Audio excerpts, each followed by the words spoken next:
Hello, our topic for today is directors. Directors are the persons who are appointed to direct, to supervise the affairs of the company. Minimum 3 directors in a public company, 2 in a private company, and 1 in one person company. At least one should be a women director, one director who stayed in India for a total period of not less than 180 days in a financial year. One third independent director in a listed public company. Now let's talk about some of the types of directors.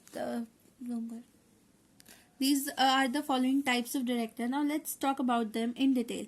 First is shadow director. Shadow director is a advisor whose instructions the directors of a company follow. He is not a director but have an influence over other directors. Second is de facto director. De facto director means a person who has not been formally appointed but who is holding himself as a director. First directors are the ones who immediately after the formation of the company becomes the directors. They are generally appointed by the promoters of the company. Rotational directors are those directors who are liable to retire by rotation, that is by turn. They can also be reappointed after retirement.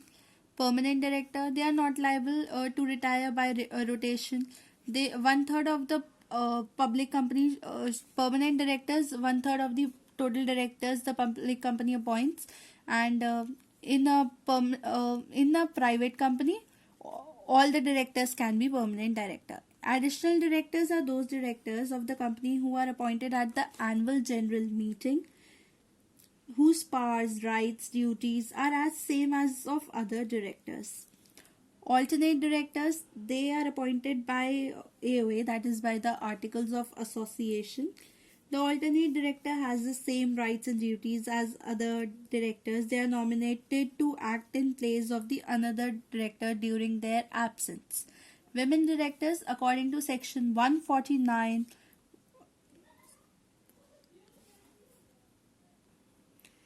every listed company should have a one women director. Every other public company whose paid up share capital is rupees 100 crores or more, or turnover is more than rupees 300 crores.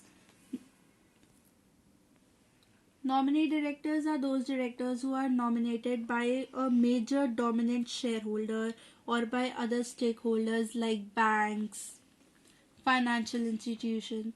Executive or whole-time directors are those directors who are involved in the day-to-day management of the company. They spend their whole time, they give full employment work with the company. Now, whole-time directors don't have the substantial power of management, but they perform important administrative functions. Managing directors, popularly known as MDs, are the chief executives of the company, have substantial powers of management. In a company, there may be more than one managing directors. Each branch may have a managing director for the control, for the direction to work better.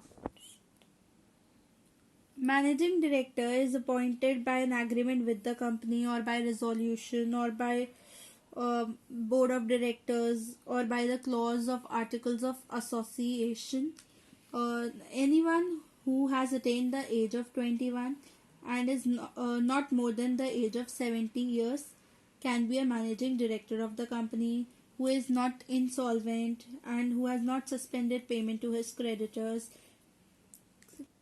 Now, as next is non-executive directors. Non-executive directors are those who are not involved in the day-to-day management of the company, do not hold any executive management positions in the company. They do have a voice, but they can be termed as an out. They can be termed as an outside director. They do not have anything related to the internal management of the company. Now, independent directors are those directors who is a person of integrity or have expertise or experience, who are not related to the promoters or directors of the company. They are selected on the basis of their expertise, their experiences. They should hold the office for the term of 5 consecutive years. They are They are appointed by passing a special resolution. They shall possess skills, experience, knowledge in fields of finance, law, management, governance, administration relating to the company's business. Every listed public company to have at least one third of the total of independent directors.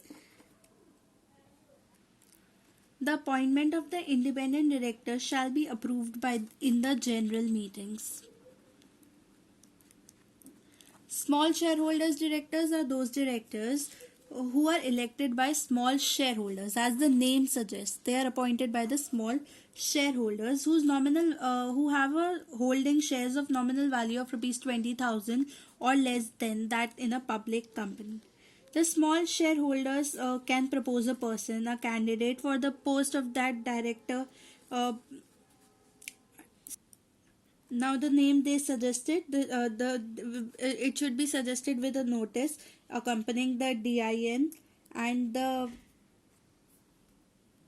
consent of that person to act as the director. They are not liable by any kind of rotation or they retire. Their tenure should not exceed a period of 3 years. No person shall hold position of small shareholders director in more than two companies at the same time. So these were all the different types of directors that we talked about in detail.